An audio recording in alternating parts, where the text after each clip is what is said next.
Aujourd'hui, j'accueille un expert reconnu dans le domaine de l'immobilier en France. Il a bâti une réputation solide grâce à son expertise et son approche innovante du marché. Depuis plus de 10 ans, il se concentre sur des aspects variés tels que l'architecture, la rénovation, le crédit immobilier et la fiscalité liée à l'immobilier. Tant et si bien qu'il a déjà rénové, non, qu'il a déjà acheté, rénové et revendu 90 biens immobiliers, notamment des biens à plusieurs millions d'euros afin de faire un maximum de marge. Depuis ses débuts, il a généré 7 millions d'euros de bénéfices. Aujourd'hui, il a accompagné plus de 4500 personnes à devenir marchands de biens et faire de l'achat-revente. Il est en cours d'écriture de son prochain best-seller. J'ai le plaisir d'accueillir Caroline Artaud. Salut Caroline, comment vas-tu? Ça va toi? Ça va très très bien, je te remercie d'être présent. On a Ça une va. histoire qui remonte un petit peu, on avait bossé avant, c'est revu à Dubaï, et bah voilà, on est là ici maintenant. Ça me fait très Ouais. plaisir de t'avoir. Bah écoute, moi aussi, merci pour l'invitation. Et puis bonjour à tout le monde. Et ben bonjour à tout le monde, ça fait voilà, je pense que tu as énormément de choses à apporter en termes de mindset, en termes d'entrepreneuriat, de voir bah, comment est-ce que toi t'as démarré, où est-ce que tu en es aujourd'hui et quelles sont justement tes perspectives d'évolution dans ce domaine, tu vois, de l'immobilier en France. On en Ouais. parlait juste avant, t'es pas le mec qui a acheté un bien et qui se dit bah voilà, je vais montrer à d'autres comment faire de l'achat-revente. Ça fait des années que tu fais ça. Ouais. Donc, comment t'es Exactement. arrivé à tomber dans cette marmite? Alors, comment je suis arrivé à l'immobilier? Bon, plusieurs raisons. Premièrement, j'avais mon père qui en faisait 20 ans auparavant sur Paris. Nous, aujourd'hui, on est sur la Côte d'Azur. J'ai mon grand frère qui s'est lancé dans l'immobilier. Il a fait son stage de fin d'études dans une agence. Il a acheté un premier bien qu'il a rénové, revendu. Et j'ai tout simplement recopié et fait la même chose. Voilà. Rien Ok. de voilà, rien de bien créatif. J'ai recopié, j'ai refait la même chose. Après, bien évidemment, j'ai développé d'autres activités. On en parlera par la suite, notamment l'activité de formation, d'accompagnement, etc. Une agence immobilière. Mais au début, voilà, c'était vraiment le but, c'était on achète, on rénove, on revend. Il y avait aussi le point qui était intéressant. Tu sais, quand tu es chez tes parents et que tu dois partir de chez tes parents pour vivre de ton côté, j'avais un dilemme. Soit je louais un bien et je me disais, ça me dérange un peu de jeter de l'argent par les fenêtres, ou soit j'achetais un bien. Quitte à acheter un bien, autant faire une bonne affaire. Tu vois, c'est un petit peu dommage d'acheter un bien pour derrière ne pas récupérer la marge. Et en plus de ça, bah, j'avais un frère qui avait fait une belle opération auparavant. Donc, c'est la raison pour laquelle je me suis lancé au début dans l'achat-revente. Je pensais pas vraiment en faire autant. Je m'étais dit, bah voilà, je commence par ça, on verra par la suite. Et puis petit à petit, bah, un premier projet qui se passe bien, ok, cool. Deuxième projet qui se passe bien, troisième projet qui se passe bien, j'ouvre la société, et puis ensuite on continue.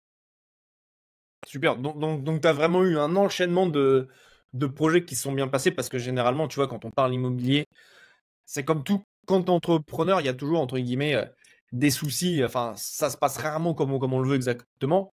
Ouais. Et quand tu dis que toi, ça s'est bien passé, t'as eu aucune. Enfin, il y a eu des problèmes le long du chemin. Il faut. Enfin, ça existe. Un business où il n'y a pas de problème, c'est pas un business. Alors, Mais comment est-ce que toi, tu les as abordés pour te dire, bah, en fait, ça s'est très bien passé? c'est une très bonne question. Euh, j'ai arrêté mes études pour faire ça, parce que je considérais qu'il fallait être pleinement concentré là-dessus. Ouais. Donc j'ai bossé pour mes parents à l'époque, ils avaient une boîte dans l'événementiel dans les bateaux. Donc rien à voir, j'étais skipper pour bateau, ça me permettait d'avoir quand même un salaire. Et donc je quitte mon boulot, je savais que je pouvais pas du tout rester dans la boîte de mes parents, c'était temporaire. Et là par contre, je me suis retrouvé pendant 4 mois tout seul à ne faire que rechercher un bien. Et là forcément, il y a eu beaucoup de doutes. Est-ce que c'est possible quand tu es jeune, que tu vois des agences, bonjour, je vais acheter un bien pour en gros faire une bonne affaire, le revendre et gagner de l'argent. Ah ben tu sais, avec ton budget, c'est compliqué, etc. Ça se fait plus, tout ça. Enfin, en gros, oublie. Donc ça a été compliqué. Et finalement, j'ai trouvé le bien sur un magazine, donc comme quoi plein de personnes l'avaient vu, mais ils n'avaient pas décelé ce que j'avais pu déceler dessus. Et puis derrière, bah, j'ai acheté. Ensuite vient le crédit, donc crédit très compliqué à avoir tout seul. Je m'associe avec mon père à 90-10, donc moi j'avais 90, lui 10. Pareil, on a eu quelques refus, mais on a finalement réussi par l'avoir. Alors, les travaux, ça a été très compliqué. Très compliqué, c'est un bien grand mot. Ça s'est très bien passé dans le fond, mais par contre, j'étais tous les jours sur le chantier, à bosser moi-même de mes mains avec les artisans, puisque forcément, je ne suis pas artisan, donc il y a plein de choses que je peux pas faire. Par contre, casser des cloisons, je peux le faire. Évacuer des gravats, je peux le faire. Faire des saignées au marteau-piqueur et la raigneuse, je peux le faire. Faire du plâtre, je peux le faire. Et donc, j'ai appris énormément, même si ça a été long et fastidieux, on va dire. J'ai beaucoup appris. Et pourquoi je dis que ça s'est bien passé? Parce qu'à partir du moment où c'est terminé, je l'ai mis en vente, première visite, vendu, et on a fait un beau bénéfice. Et c'est sûr qu'il y a eu quelques embûches sur le chemin. Et je finirai par j'ai fait la première opération, j'étais content, mais une fois que c'était vendu, j'ai eu un petit peu le vide de la première opération. Super, j'ai gagné de l'argent, mais dans le fond, je suis rien ni personne. Est-ce que je vais trouver une deuxième opération? Est-ce que j'ai pas eu de la chance, etc. Tu vois. Et finalement, bah, ça a fonctionné. Mais ça, je pense que peu importe le niveau d'évolution de ton business, tu sais, quand tu fais, si tu as du consulting, si tu vends des formations, etc., et que tu vends par exemple par lancement, tu as toujours le OK, je viens de. En gros, tu es toujours aussi bon que ta dernière opération, en fait. Ouais, c'est ça, exactement. Et après, tu repars de zéro, en fait. Donc là, tu repars, bon, bah là, tu as rempli, tu as vendu voilà, ton dernier accompagnement, ta dernière cohorte, mais c'est après, tu repars, bah, OK, ça a fonctionné, mais est-ce que ça va remarcher, en fait? Ouais, c'est clair. Ouais, ça c'est compliqué. Comment Mais tu l'as surmonté du coup? Parce que si c'est compliqué, mais tu l'as fait, c'est ce qu'on disait en introduction. Tu l'as déjà fait 89 fois supplémentaire. oui, Donc c'est ça. c'est qu'il y a un truc quand même. Alors, on va en venir à une deuxième complication que j'ai eue par la suite et Ah. que malheureusement, tu vois, je fais encore la connerie aujourd'hui. C'est marrant ce que je vais dire. En gros, et en plus, je suis en plein dedans, mais vraiment aujourd'hui. Donc, tu vois, tu as cette espèce de frustration et de peur. Est-ce que je vais trouver une deuxième opération? Finalement, ça se trouve. Ok, très bien. Ensuite, une troisième opération. Et ensuite, en fait, ça s'inverse un petit peu. Comme tu te fais un espèce de petit nom et un réseau, par la suite, on t'apporte pas mal d'opérations.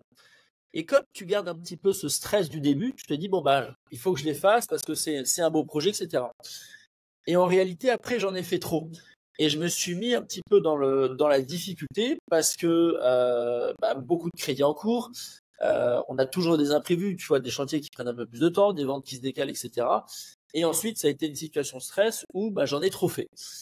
Et c'est exactement dans quoi je suis aujourd'hui même, mais quand je dis aujourd'hui, c'est ce jour, ce vendredi, parce que justement, j'en ai trop fait. Et là, c'est un petit peu compliqué à gérer. Donc maintenant, j'apprends à dire non. Ouais, ça c'est tellement important, c'est de trouver cet équilibre entre avoir la confiance en soi, de se dire OK, bah je sais que ça va arriver, mais souvent par peur. C'est quoi à ton avis? C'est une peur du manque? C'est une peur que ça fonctionne pas aussi bien que la fois précédente? La peur de rater une bonne affaire? Qu'est-ce qui est derrière ça en fin de compte, selon toi? Alors, je pense qu'il y a maintenant, c'est plus une peur. Je pense que c'est une envie de faire un peu plus d'argent, une envie de faire un beau projet aussi, euh, une sous-estimation du travail à fournir de ce projet-là. On se dit oui, bon, c'est facile, etc. C'est ça, ça, ça, ça. Et puis en réalité, bon, bah, il y a des points supplémentaires qui viennent s'ajouter. Et ouais, ça c'est un défaut que j'ai, tu vois, que j'ai gardé et qu'il faut que j'arrive à contrôler parce que tu vois, encore aujourd'hui, bah, c'est clairement cette situation et c'est du stress, etc. Et je me dis, mais pourquoi j'ai fait ça? J'ai pas besoin de ça, tout va bien. J'ai enfin, suffisamment pour vivre. Mais voilà. Mais écoute, c'est les erreurs. Là, je commence à l'apprendre, cette erreur-là. Je veux dire, et tu as dû la vivre combien de fois pour commencer à la comprendre? Trop de fois. Beaucoup trop de fois. Trop. En toute France, beaucoup trop de fois. C'est souvent le cas.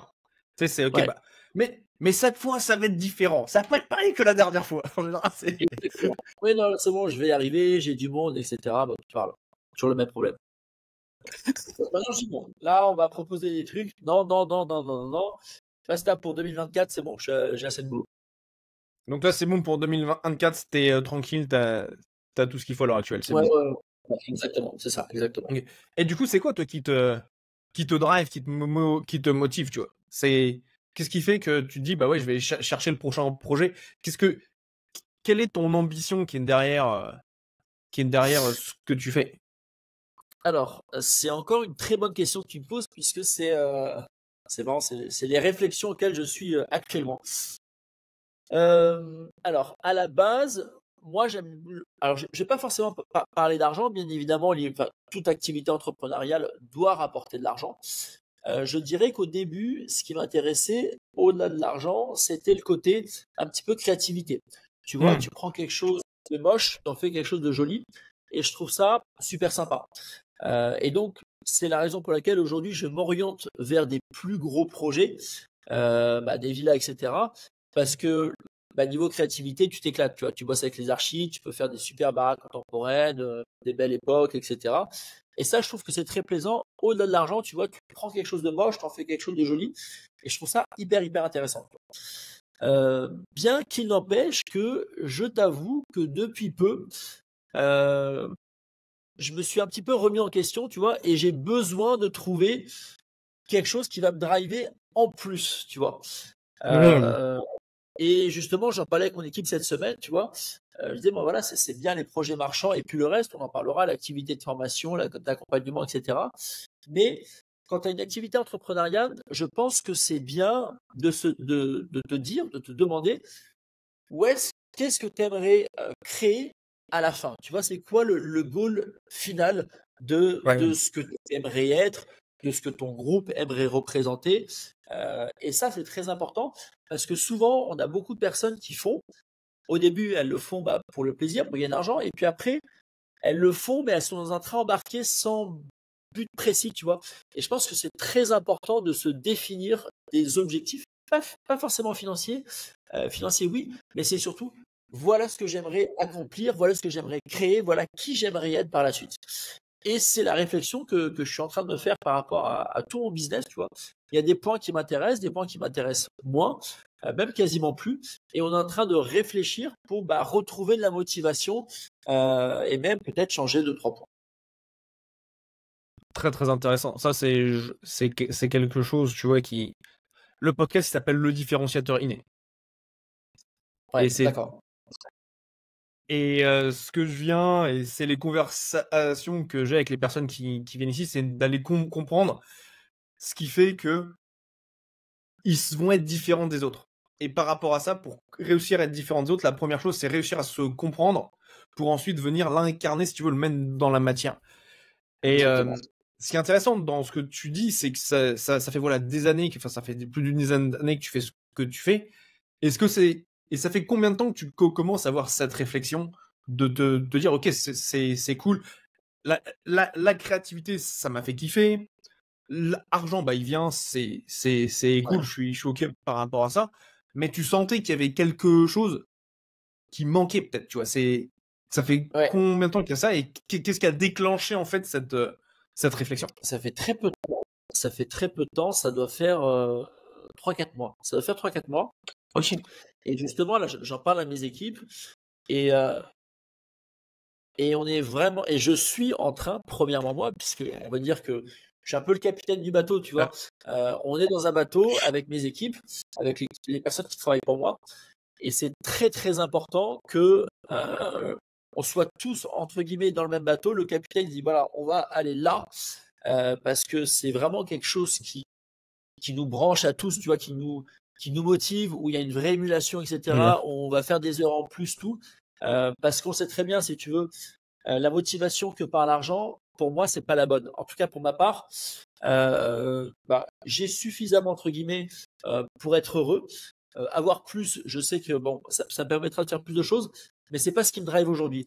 Et je veux vraiment focaliser mon attention sur, ok, qu'est-ce qui va me faire plaisir, qu'est-ce qui va faire que je vais bosser des heures et des heures, parce que le projet il est tellement trop cool que ça me fait plaisir, tu vois. Et après, bon l'argent ce sera le résultat de ça. Et pour moi, c'est en tout cas aujourd'hui, à mes débuts, c'était un petit peu différent. Aujourd'hui, le moteur principal, c'est juste d'avoir quelque chose qui me transcende en gros, qui fait me lever le matin à fond où je suis trop motivé, tu vois. Ah, c'est bon ça. Et c'est quelque chose que je vois aussi, donc tu as une équipe. Et à quel point Ouais. pour toi, est-ce que c'est important que ton équipe soit briefée sur la même longueur d'onde, bah, que ce que toi tu vois, tu envisionnes, en tant que chef d'entreprise? Alors, ce qui est très important pour moi sur mon équipe, en fait, c'est que chaque personne ressente la même chose que moi. Ouais, C'est-à-dire que chaque personne, eh bien, ne soit pas, enfin, soit tellement motivée par le projet qu'elles vont pouvoir faire des heures en plus si besoin, qu'elles vont arriver au bureau avec un sourire de fou, tu vois, et qu'elles seront vraiment ultra, ultra motivées. Et ça, c'est hyper important. Et tu vois, je me suis fait la réflexion, je voyage beaucoup, bah, on s'est vu à Dubaï.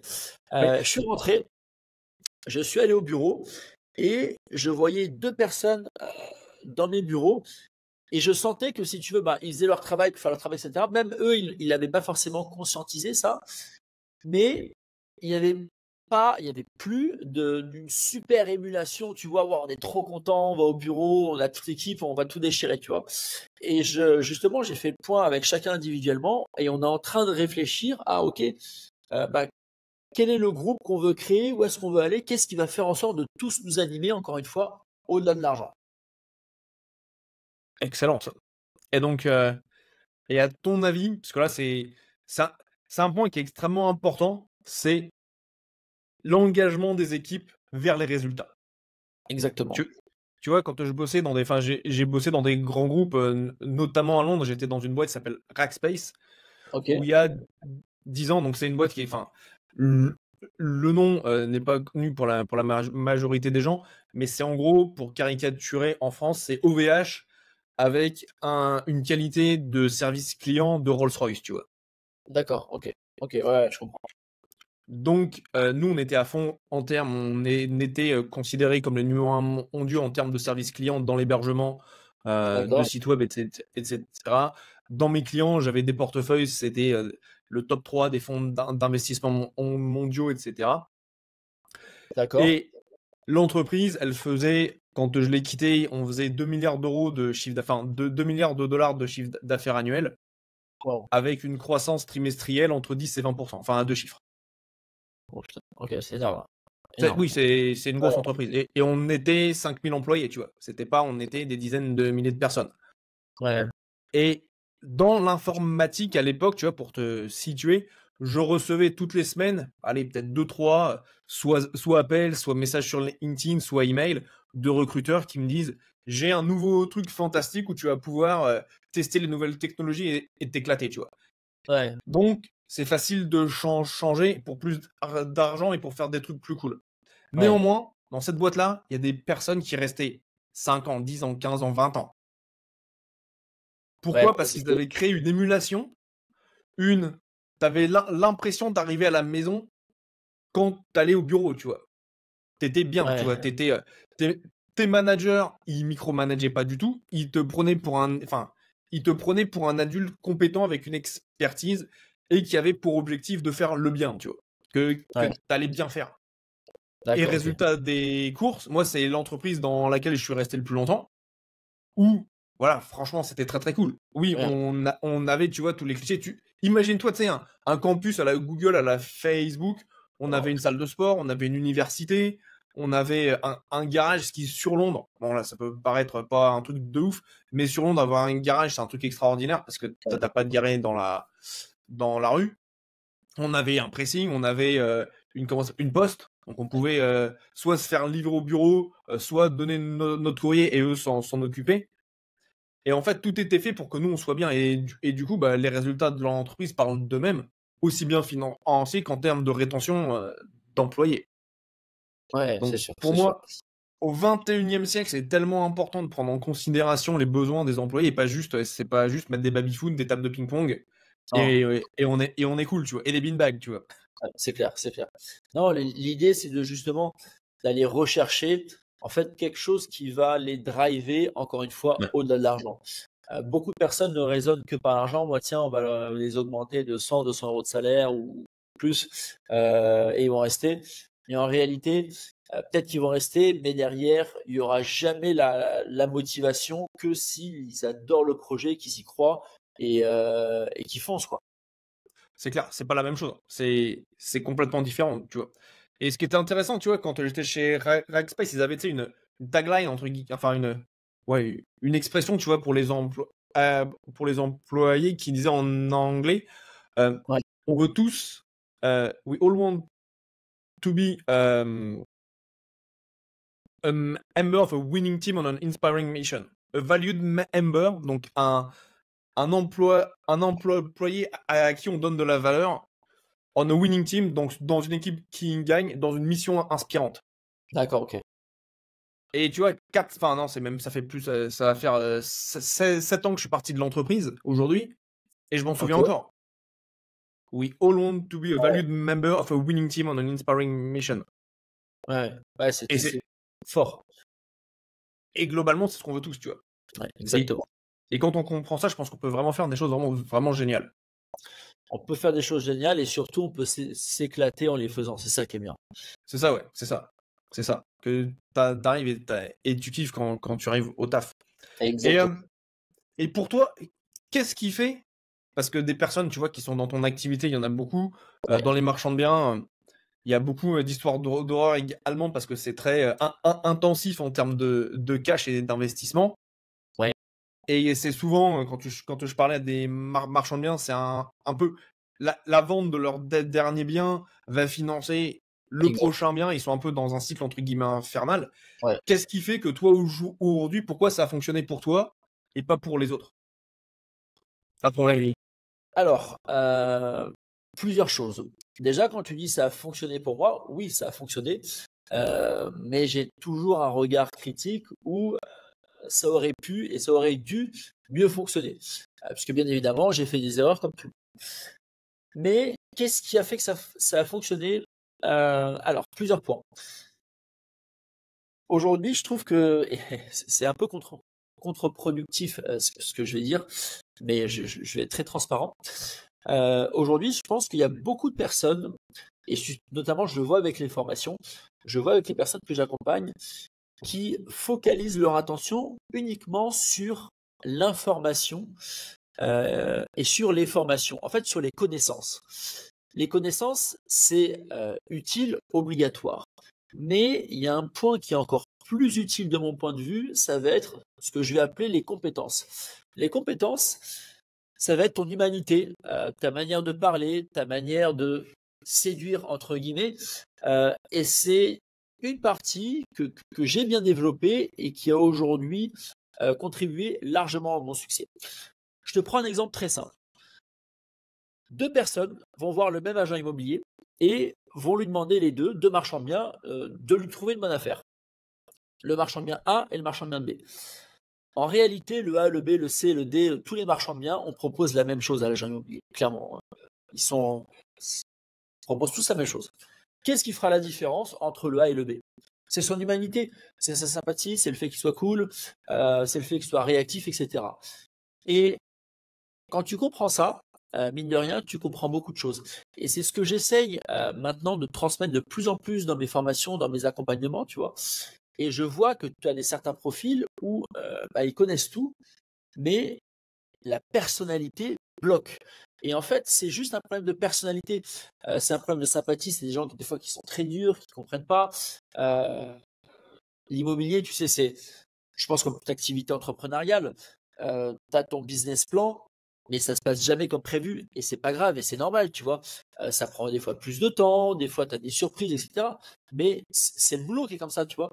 Et tu as certaines personnes qui n'ont jamais encore commencé et qui sont tellement dures et tellement, entre guillemets, c'est même pas carré, mais c'est trop dur, que l'agent immobilier ou tous les apporteurs d'affaires, en gros, les envoient complètement balader et puis préfèrent passer avec des personnes un petit peu plus cool, un petit peu plus compréhensives, avec qui ça va bien se passer. Donc je pense que ça a été réellement ma valeur ajoutée, c'est que j'ai su me créer un réseau de manière à, sans en plus vouloir créer un réseau aussi. Tu vois, tu as d'autres personnes qui viennent te voir que par intérêt, ce que j'ai appelé un petit peu les gratteurs. Et ces gens-là, tu les vois arriver à 100 km et c'est pas bon aussi, tu vois. Ça doit être ta personnalité, ta sympathie, etc., qui va attirer du monde et qui derrière va te permettre de travailler avec ces personnes-là.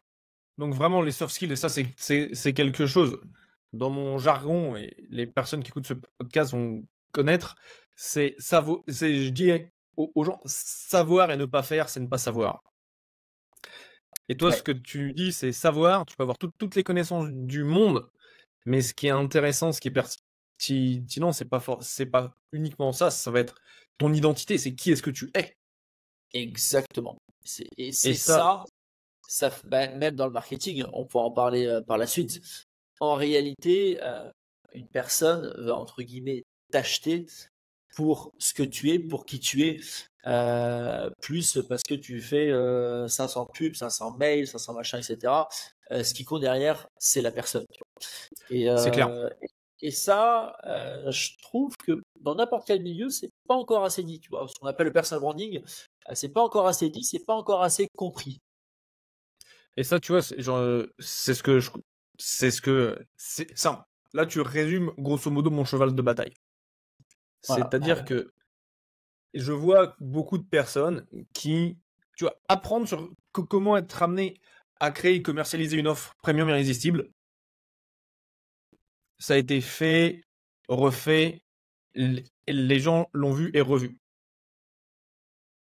Mais Ouais. pour moi, il y a une chose qui va être amenée à manquer, c'est que tu peux savoir quoi faire, mais si c'est pas intégré, au niveau de ton identité, que toi tu es prêt à dire, ok, à assumer cet aspect dans mon cas de premium, et deux, d'avoir les croyances qui sont alignées avec ça. Ouais. Tu peux faire toutes les formations du monde, ça va bloquer, tu n'auras pas les mêmes résultats que d'autres personnes qui ont intégré l'importance de. Alors moi, c'est ce que j'appelle sa singularité, aller chercher ce qui est unique Exactement. et uniquement en toi, Exactement. et venir Et l'assumer, la mettre en avant, en fait. Parce et la qu'on mettre en avant. on est dans une société où on essaye tous de ressembler à tout le monde, alors qu'en réalité, en fait, c'est ta différence qui va capter justement. En fait, le but, c'est qu'en fait, une personne, quand elle va t'acheter, c'est qu'elle va un petit peu sur un point te ressembler, tu vois. Si tu D'accord. ressembles à tout le monde, tu ressembles à personne. Alors que si tu as ta singularité, justement, eh bien, toutes les personnes qui vont avoir cette même singularité vont derrière adhérer à ton marketing et vont derrière adhérer à ta personne en réalité. Et ça, c'est très important justement de mettre ces différences en avant. C'est exactement ça. Et c'est ce qui fait que les personnes achètent. Et tu vois, tu as toujours, tu vois, un peu, je dirais, cette dichotomie dans le monde où en fait on nous a appris, on nous a formaté globalement à être un peu comme tout le monde. Ouais, Parce que c'est ce qu'on peut voir. Moi, je dis, tu vois, les trois choses qui sont amenées justement à étouffer notre flamme intérieure, à étouffer notre génie, étouffer le diamant qu'on a à l'intérieur de nous, c'est l'école qui a bien fait son boulot. Parce que ouais, si t'es un enfant, exactement. bah, tu t'assis pendant 7 heures et tu parles pas et tu restes carré, tu vois. Alors qu'un enfant, il veut Exactement. quoi? Il veut aller jouer au foot, grimper dans les arbres. Enfin, en tout cas, moi, c'est Ouais, ce que je faisais. Et aller jouer avec ses potes à mon époque. Soit on joue au billes, soit on joue au POG, tu vois. ouais, pareil. Et retourner les Et trucs. ouais, les faire retourner comme ça, exactement, ouais. Avec Et l'époque en puis, plastique et tout. Et ça, donc on avait ça, t'as l'école, t'as la société en général, et t'as même également, bah, sous couvert de bienveillance, la famille qui nous dit, bah ouais, ouais, prends pas trop de risques, on sait jamais, tu vois. Alors que ouais, le plus gros risque, c'est de ne pas prendre, c'est de ne pas en prendre, tu vois. exactement. Et justement, tu vois, donc ce podcast s'appelle le différenciateur inné. Et là, on en a déjà un peu abordé par rapport à toi, donc avec cet aspect, voilà, de connexion aux Ouais. autres. Quel est pour toi, si tu avais à résumer ton différenciateur inné, ce qui fait que Caroline Artaud et Caroline Artaud et que les gens, que ce soit au niveau immobilier qu'au niveau des formations que tu fais, viennent à toi et pas et ne viennent pas chez un autre acteur. Alors, qu'est-ce qui va faire la différence entre, on va dire, un autre et moi? Alors, déjà, j'ai de la chance. On va dire qu'habitant sur la Côte d'Azur, c'est un bel endroit. Et quand on le met en avant, bah, ça fait un petit peu rêver. Tu vois. Aujourd'hui, Bon, on fait bon environnement. voilà, l'environnement de manière générale, euh, il est entre guillemets beau, il fait rêver, etc. Il est attirant. Donc il y a ce point-là. Après, je dirais que sur ma personnalité, je suis une personne qui va sans cesse essayer d'apprendre des nouvelles choses. tu vois. Par exemple, auparavant, j'ai fait beaucoup de sports nautiques, kitesurf, etc. J'ai vraiment poussé à fond. Ensuite, je me suis mis, on va appeler ça sport aérien. C'est pas vraiment du sport, mais enfin, c'est du sport mental. Parachute, parapente, j'ai passé ma licence d'avion, hélicoptère, planeur. J'ai vraiment poussé le truc à fond. Là maintenant, bon, c'est les sports de combat, mais vraiment, encore une fois, je le pousse à fond. Et en fait, justement, aujourd'hui, ça me permet de continuer de me renouveler, en fait. Parce que moi-même, personnellement, je me renouvelle, mais je le fais pas pour le marketing, je le fais pour moi. Parce que j'estime que la vie, c'est une expérience. Et en tout cas, moi, je veux arriver à la fin de mes jours en me disant, bah, tiens, j'ai tout fait ce que j'aurais voulu faire dans une vie, tu vois.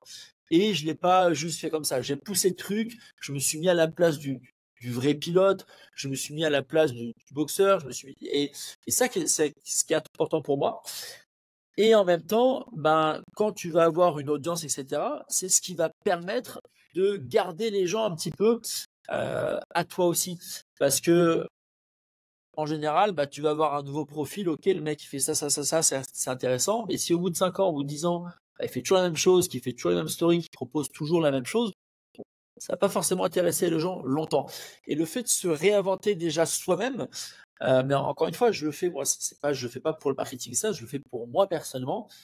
Et je me rends compte qu'au final, bah, ça me permet d'aller capter d'autres personnes, d'aller se réinventer et d'aller continuer à les regarder, à me regarder entre guillemets. Tu vois. Donc ça, c'est un point qui je pense, bah, permet de conserver une audience, conserver une motivation sur soi, et qui fonctionne assez bien. Donc, tu es un explorateur de la vie. Exactement. Ouais, c'est un beau mot ça. Avec plaisir. Et c'est ouais. Et c'est, tu vois, ce qui fait que les personnes viennent te voir justement. Enfin, c'est et en plus d'être explorateur, tu le partages. Oui, exactement. T'es Je explorateur le fais, et je le partageur partage. de la vie. Exactement. Et au final, bah, tu vois, les gens, quand ils viennent me voir, bon, bah, ils vont me parler d'immobilier, mais ils vont me parler aussi un petit peu de l'activité que je fais. Tu vas poser des questions, etc. Et c'est ce qui est cool. Et en même temps, moi, ça m'a permis bah, d'être dans des milieux complètement différents, tu vois. Ouais, donc c'est vraiment une belle ouverture d'esprit par rapport à tout ça également, quoi. Ouais, exactement. Excellent, excellent. Et où est-ce que tu te vois dans les 10 prochaines années ou comment vois-tu évoluer le milieu de l'immobilier dans les 10 dans les 10 prochaines années? Alors, où est-ce que je me vois dans les 10 prochaines années? Écoute, c'est une très bonne question et encore une fois, c'était la réflexion que j'avais un petit peu en ce moment. Premièrement, je pense, enfin, je vais déménager de là où j'habite. Je vais déménager de là où j'habite pour la raison un petit peu que j'ai énumérée auparavant. D'un point de vue professionnel et personnel, j'ai un petit peu fait le tour, tu vois. Pour moi, en ayant voyagé pas mal, je suis dans la plus belle région, etc. Ça, j'en doute pas du tout. Mais l'idée, c'est de se dire, bah allez, je vais aller ailleurs, je vais apprendre une autre langue, je vais rencontrer d'autres personnes. Euh, et ça, je trouve ça très intéressant. Donc ça, c'est le premier point. Et derrière, bah forcément, qui dit aller ailleurs, dit développer d'autres projets un petit peu différents aussi sur d'autres secteurs, réapprendre les nouvelles règles, les nouvelles lois, etc. Et je le fais encore une fois, c'est un petit peu encore une fois contre-productif par rapport à l'argent parce qu'ici j'ai tout mon réseau, ici tout vient, tu vois, etc. Mais j'ai envie de renouveau. Voilà, j'ai envie de renouveau. Et donc, dans 10 ans, c'est compliqué de te dire où je serai. Il faut que je me le définisse bien dans ma tête, justement, comme on parlait auparavant. Mais je sais que ce sera. Alors, peut-être que je serai revenu entre-temps. Mais voilà, j'aurai eu une vraie expérience dans plusieurs pays. Une expérience personnelle, une expérience professionnelle qui m'aura fait le plus grand bien, je pense. Donc tu continues l'exploration. Exactement. Ouais. Magnifique. C'est Voilà. bon ça. Et si les personnes veulent te suivre à travers justement donc tous tes voyages, tes explorations, le MMA, enfin oui, le MMA je crois, euh, piloter les avions, les hélicoptères, etc. Où est-ce qu'ils peuvent te suivre? On mettra bien sûr tous les liens dans la description. Ouais. Alors, tout ça, c'est bien évidemment sur les réseaux sociaux. Euh, je partage Instagram, YouTube, etc. Bien que depuis, pareil, un peu, je partage un petit peu moins. Euh, c'est marrant que tu parles des réseaux sociaux. Pareil, en toute transparence, fut une époque, alors beaucoup moins maintenant, mais fut une époque, j'étais piégé de mes réseaux sociaux. À tel point que des fois, je faisais des choses non plus par plaisir pour le faire, mais pour le montrer, tu vois.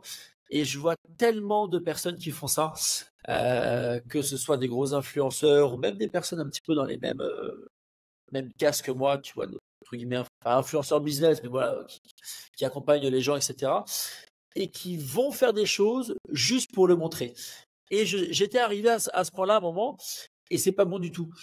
Et tu vois, j'ai pris un petit peu de recul par rapport au réseau. Je partage, mais je partage quand même moins qu'avant, parce que maintenant, quand je fais quelque chose, je le fais pour moi, personnellement, pour profiter.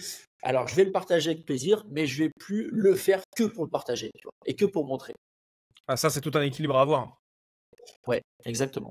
C'est extrêmement Qui est pas important de facile, le. qui est pas facile au Et- début. Mais déjà, d'en être conscient, c'est déjà une première très bonne étape. Ouais. C'est clair, c'est clair. Cool. Écoute, dans ce podcast, on arrive sur la fin. On a une habitude. C'est que je demande aux personnes qui sont, voilà, que j'interviewe, qui passent sur le podcast, qui est-ce qu'ils aimeraient voir de leur entourage interviewer à leur tour pour aller venir creuser leur différenciateur inné et ce qui les différencie des autres personnes de leur marché. Alors, c'est une très bonne question. J'ai plusieurs personnes, je dirais, dans mon équipe, qui sont assez douées. Je ne sais pas si c'est des personnes qui font forcément des podcasts, mais j'ai pas mal de personnes qui sont très douées. Premièrement, j'ai mon responsable des ventes.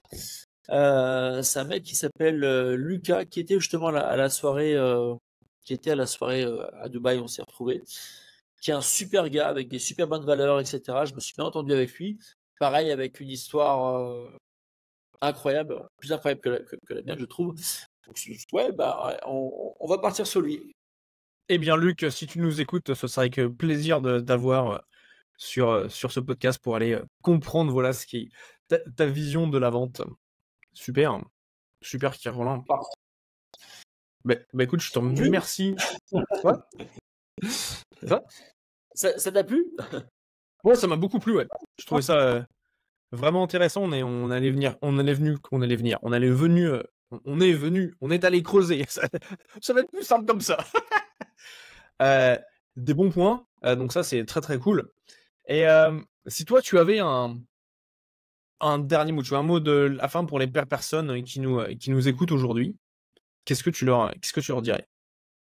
Alors justement, j'aimerais leur un petit peu implémenter la réflexion que je me fais.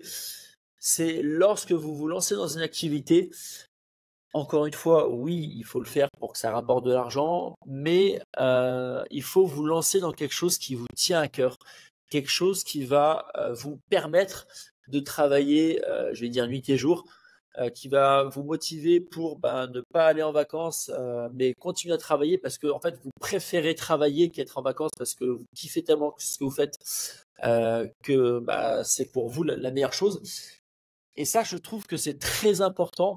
Aujourd'hui, on peut tout faire. Moi, je pars du principe qu'on peut vraiment tout faire.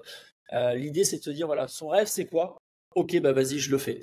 Je le fais et je vais le faire à fond. Et derrière, en ayant cette philosophie, je pense que toute sa vie, on va s'éclater, tu vois. On n'aura même pas l'impression de travailler. Excellent. Donc faites-le pour le kiff et continuez à explorer. Voilà, exactement. Super. Mais écoute, je te remercie beaucoup, Caroline, pour ton temps. Merci à toi. Merci pour ton invitation. Et puis, on se recroisera peut-être, je ne sais où. À travers le monde, quelque part, Voilà. avec grand plaisir. Allez, prends soin de toi, bientôt. Ciao. Merci. À bientôt. Salut. Salut.